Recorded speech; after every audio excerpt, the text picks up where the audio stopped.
नमस्कार, KP news 24/7 में आपका स्वागत है। मैं अश्विनी आपके साथ। आइए एक नजर डालते हैं अब तक के मुख्य समाचारों पर। आज मंगलवार 18 अप्रैल को हुमनाबाद विधानसभा निर्वाचन क्षेत्र के जेडीएस उम्मीदवार सीएम फैज ने अपना नामांकन पत्र दाखिल किया। बीदर जिले के 4 क्षेत्रों में पुलिस अधिकारियों की एक टीम ने वाहनों की जांच कर करोड़ों रुपए का गांजा बरामद किया। 4 लोगों को किया गया गिरफ्तार।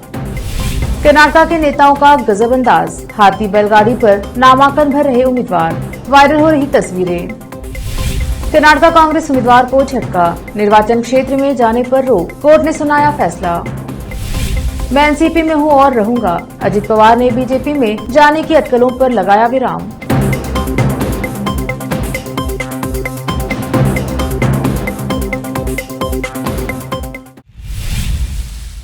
अब समाचार विस्तार से।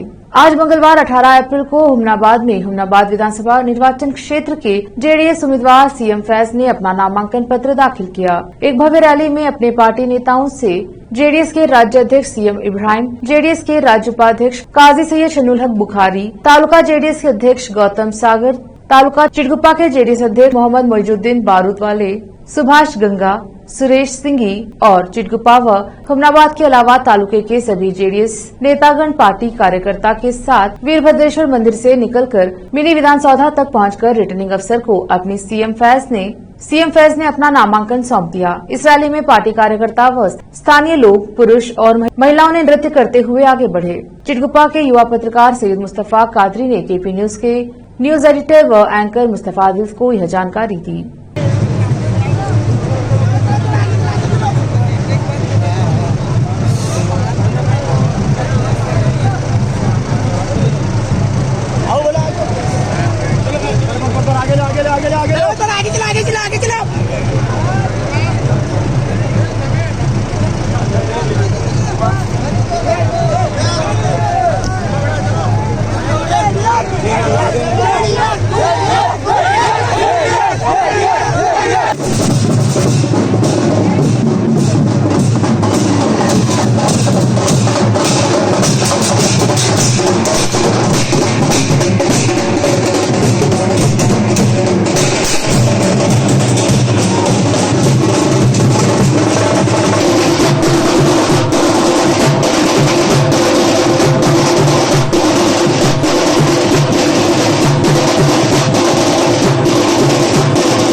बीदर जिले के 4 क्षेत्रों में पुलिस अधिकारियों की एक टीम ने वाहनों की जांच की तो करोड़ रुपए का गांजा बरामद हुआ और 4 लोगों को गिरफ्तार किया गया। जिला पुलिस अधीक्षक चन्नाबसवन्ना एसएल ने कहा, प्रारंभिक जांच में पता चला है कि गांजे को पड़ोसी राज्य तेलंगाना और आंध्र प्रदेश के रास्ते मुंबई पहुंचाया जा रहा है। बीदर एसपी ने बताया कि आरोपियों को गिरफ्तार कर न्यायिक हिरासत में भेज दिया गया है। गांधीगंज थाने क्षेत्र से 74.78 लाख रुपए कीमत का 4.478 किलोग्राम गांजा जब्त कर एक आरोपी को गिरफ्तार कर लिया गया है। एक अन्य फरार है। Police inspector Hanumanthappa, PSI Savita, ASI Vinayak, staff Naveen, Sanju Kumar, Gangadhar, Chandrakanta, Ismail ने छापेमारी कर गांजा जब्त किया है और एक अन्य मामले में गांधीगंज पुलिस ने 5.03 लाख रुपए कीमत का 5.130 ग्राम गांजा जब्त कर 2 लोगों को गिरफ्तार किया है। बननाखेली व हुमनाबाद में गांजा बेचने वाले आरोपी को गिरफ्तार किया है। आरोपी ओडिशा के एक खेत में भांग की खेती कर रहा था और आंध्र प्रदेश के सिलोरो शहर में इसका भंडारण कर रहा था। उसने कहा कि वह उन्हें वहां से राजमुंद्री और विशाखापट्टनम सहित विभिन्न जिलों में भेजता था। चिटगुप्पा पुलिस ने चिटगुप्पा तालुका बेलकेरा क्रॉस के पास चिटगुप्पा मार्ग से आंध्र प्रदेश से मुंबई तक गांजा ले जा रहे एक व्यक्ति को गिरफ्तार किया है। जानकारी के अनुसार बीदर तालुका के भंगूर में स्थापित चेकपोस्ट पर चेकिंग की जा रही है। वे आंतरिक मार्ग से कार से मुंबई के लिए रवाना हुए। चन्नाबसवन्ना ने कहा कि पुलिस ने कार से 1.56 करोड़ रुपए का गांजा और 10 लाख रुपए की एक कार जब्त की है। इस अवसर पर महेश मेघनावर, जिला अतिरिक्त पुलिस अधीक्षक बीदर डीएसपी सतीश केएम और शिवांशु राजपूत हुमनाबाद डीएसपी के अलावा सफल कार्य में भाग लेने वाले पुलिस अधिकारी, कर्मचारी और सहकर्मी उपस्थित रहे। केपी न्यूज के कैमरामैन संतोष के साथ संवाददाता खुसरे अहमद की रिपोर्ट। बीदर जिल्ಲೆಯಲ್ಲಿ ಮಾಡಿದ್ವಿ।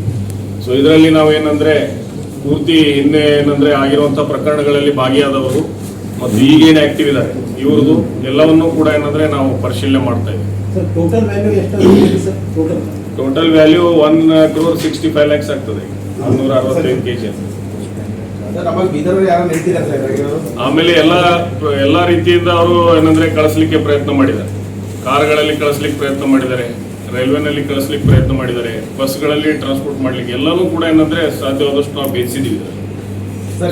ಪ್ರಕರಣಕ್ಕೂ ಬೀದರ್ಗೂ ನೆಂಟಿದೆ ಸರ್? ಯಾರೋ ಇಲ್ಲಿ ಇದ್ದಾರೆ ಸರ್ ಸ್ಥಳೀಯವಾಗಿ ಸಪೋರ್ಟ್ ಮಾಡೋರು? ಇಲ್ಲ, ಇದರಲ್ಲಿ ಏನಂದ್ರೆ ಅದನ್ನೇ ಹೇಳಿದ್ದೀನಿ, ಏನು ಪೆಡ್ಲರ್ಸ್ ಇದ್ದಾರೆ ಬೇರೆ ಬೇರೆ, ಅಂದ್ರೆ ಹಂತ ಹಂತ ಕೈ ದಾಟ್ತಾ ಹೋಗ್ತದೆ ಆ ತರ ಇರುವಂತ. ಹಾ, ಈ ತರ ಹೆಚ್ಚು ಮಹಾರಾಷ್ಟ್ರದವರು ಏನಂದ್ರೆ ಇದ್ದಾರೆ, ಮತ್ತೆ ತೆಲಂಗಾಣ ಇದ್ದಾರೆ, ನಮ್ಮಲ್ಲಿಯೂ ಕೂಡ ಇದ್ದಾರೆ ಕೆಲವರನ್ನ ನಾವು ಅರೆಸ್ಟ್ ಮಾಡಿದ್ರೆ. ಲಾಸ್ಟ್ ಟೈಮ್ ತಮ್ಗೆ ಹೇಳಿದ್ವಿ, ನಮ್ಮ ಜಿಲ್ಲೆಯಲ್ಲೂ ಒಂದು 2 ಅರೆಸ್ಟ್ ಮಾಡಿದ್ವಿ. ಇಲ್ಲ, ನೋಡೋಣ, ಪ್ರಯತ್ನ ಮಾಡಿ. कर्नाटका विधानसभा चुनाव का बिगुल बज चुका है। सभी राजनीतिक दलों ने अपने उम्मीदवारों की लिस्ट जारी कर दी है। पार्टी की तरफ से टिकट मिलने के बाद से नामांकन का दौर शुरू हो गया है। इस दौरान कोई गाड़ियों की काफिले के साथ नामांकन करने पहुंच रहा है, तो कई उम्मीदवार मजेदार तरीके से हाथी घोड़े की सवारी कर नामांकन दाखिल करने पहुंच रहे हैं। उन्हीं में से 2 उम्मीदवारों के नामांकन करने जाने के तरीके की खूब चर्चा हो रही है। अनेकल विधानसभा क्षेत्र से बहुजन समाज पार्टी बीएसपी के प्रत्याशी डॉक्टर वाई चिन्नप्पा चिकागड़े आर्टिफिशियल हाथी पर चुनाव आयोग कार्यालय पहुंचकर चर्चा का कारण बन गए हैं। चिन्नप्पा एक आर्टिफिशियल हाथी की सवारी करते हुए अपना नामांकन पत्र दाखिल करने पहुंचे। हाथी को बसपा के पार्टी सिंबल से सजाया गया था। राज्य में पहली बार बहुजन समाज पार्टी चुनाव लड़ रही है। बसपा सुप्रीमो मायावती ने मार्च में कहा था कि पार्टी कर्नाटका विधानसभा चुनाव अपने बल पर लड़ेगी। अनेकल विधानसभा सीट से भाजपा के हुलाहल्ली श्रीनिवास, कांग्रेस के मौजूदा विधायक बी शिवन्ना और जेडीएस के केपी राजू भी मैदान में हैं। दूसरी ओर कोलार जिले के मल्लूर विधानसभा क्षेत्र से एक और दावेदार अपरंपरागत रूप से चुनाव आयोग कार्यालय पहुंचे हैं। नारायणप्पा नाम की 60 वर्षीय महिला ने निर्दलीय उम्मीदवार के रूप में अपना नामांकन पत्र दाखिल किया है और बैलगाड़ी पर सवार होकर पहुंची हैं।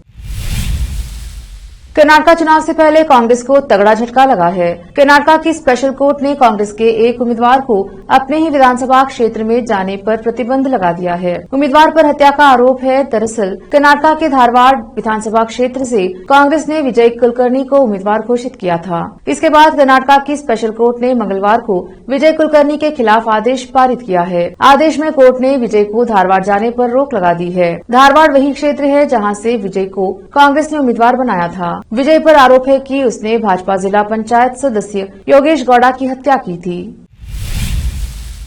महाराष्ट्र की सियासत में इन दिनों फिर से हलचल देखने को मिल रही है। एनसीपी नेता अजित पवार को लेकर चर्चा जोरों पर थी कि वो बीजेपी के साथ जा सकते हैं, लेकिन आज अजित पवार ने खुद सामने आकर इस बात का खंडन कर दिया है। उन्होंने कहा कि एनसीपी मैं हूं और रहूंगा। इस बयान के साथ ही अजित पवार के बीजेपी में जाने की अटकलों पर विराम लग गया है। राष्ट्रवादी कांग्रेस पार्टी एनसीपी के नेता अजित पवार ने आज मीडिया पर बिना किसी कारण के अफवाहें फैलाने का आरोप लगाते हुए इस बात से इनकार किया कि वह अपने समर्थकों के साथ बीजेपी में जाने की योजना बना रहे थे। पवार ने एनसीपी और महाराष्ट्र के विपक्षी गठबंधन में दरार की बात करते हुए कहा कि किसी भी अफवाह में कोई सच्चाई नहीं है और मैं एनसीपी के साथ हूं और एनसीपी के साथ रहूंगा। लेते हैं छोटा सा ब्रेक, जल्द लौटेंगे ब्रेक के बाद।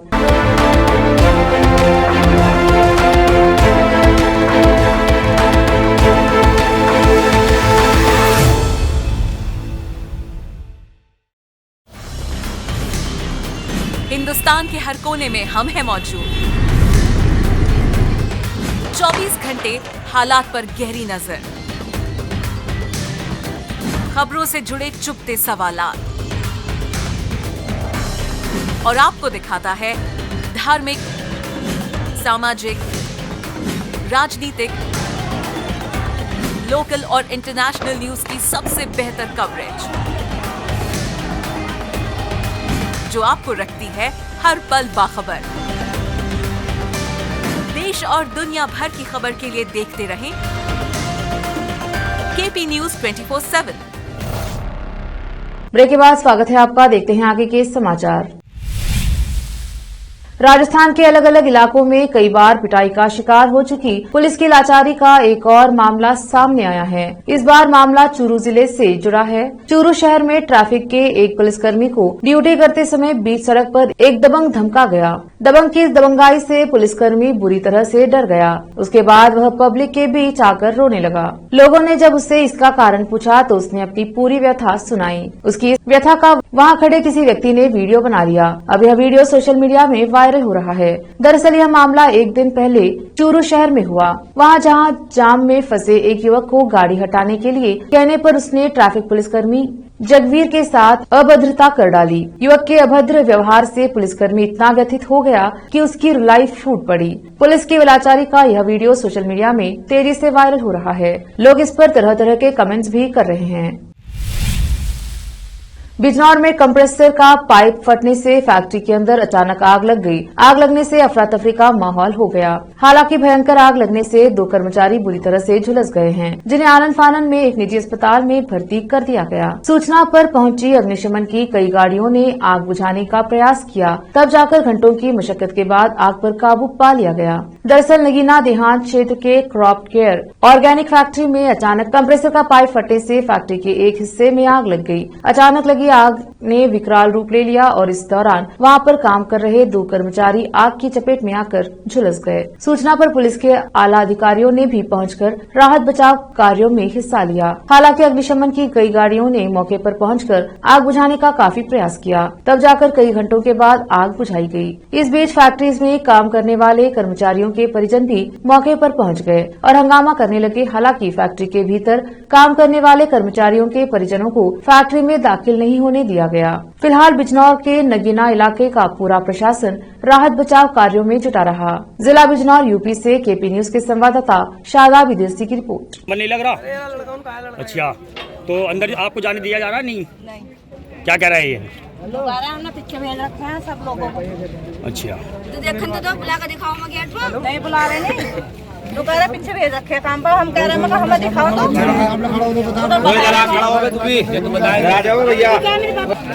चाची बता दो, मेरी चाची भी बता दो जी। आपके कौन लगते हैं जो फैक्ट्री में काम कर रहे हैं? चाचा लगते हैं मेरे। अच्छा, तो क्या मामला हुआ है यहाँ पर? मामला है क्या पर अंदर जाने नहीं दे रहे, उनको मिलने की इच्छा उनसे मिलवा नहीं रही है। अच्छा, हाँ, अभी देखा ना बहन जी रो रही थी। मिलवा उनसे, रोने के बाद में भी इतनी इन्वेस्ट करने के बाद में नहीं जाने दे रहे अंदर नहीं जाने दे रहे यहाँ पर।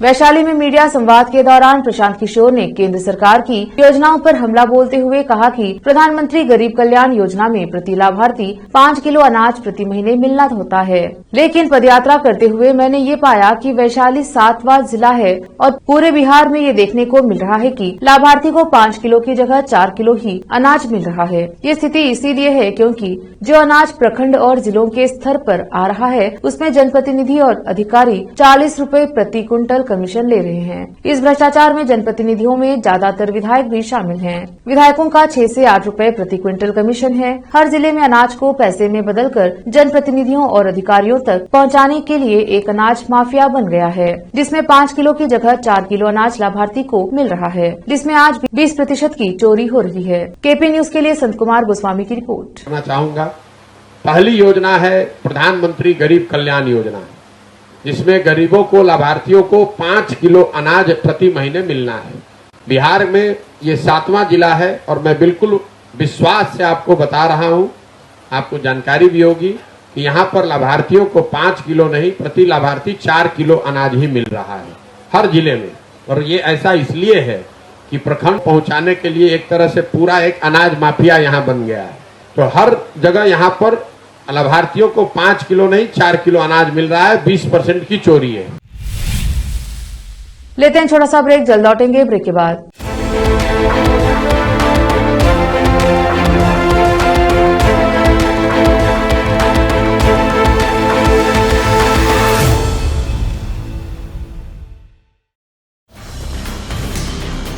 हिंदुस्तान के हर कोने में हम हैं मौजूद। 24 घंटे हालात पर गहरी नजर, खबरों से जुड़े चुपते सवालात और आपको दिखाता है धार्मिक, सामाजिक, राजनीतिक, लोकल और इंटरनेशनल न्यूज की सबसे बेहतर कवरेज, जो आपको रखती है हर पल बाखबर। देश और दुनिया भर की खबर के लिए देखते रहें केपी न्यूज 24/7।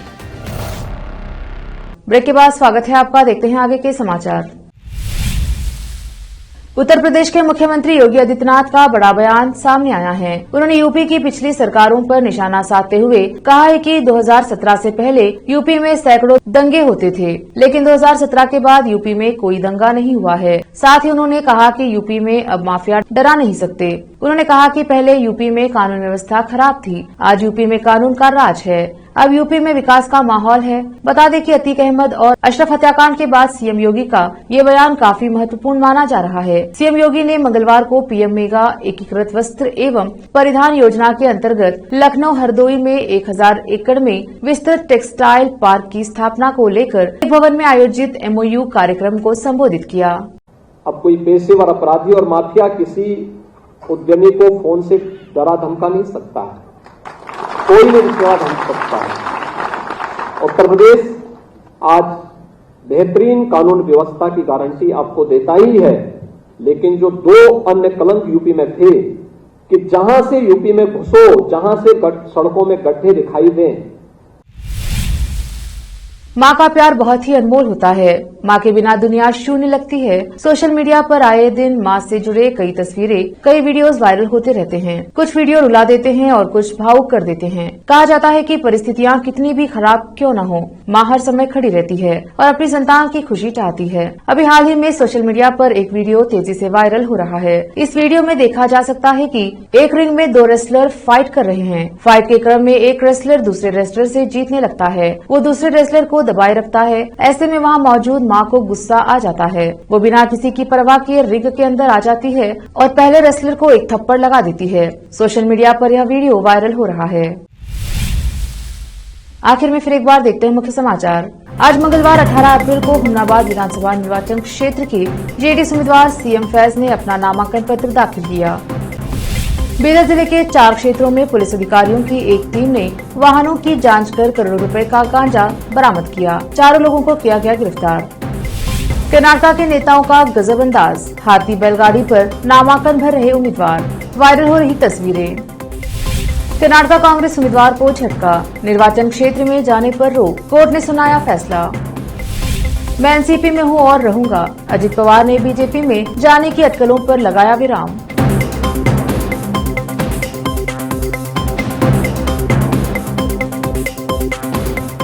केपी न्यूज में अब तक के लिए इतना ही। देश प्रदेश के समाचारों के लिए देखते रहिए केपी न्यूज 24/7। धन्यवाद।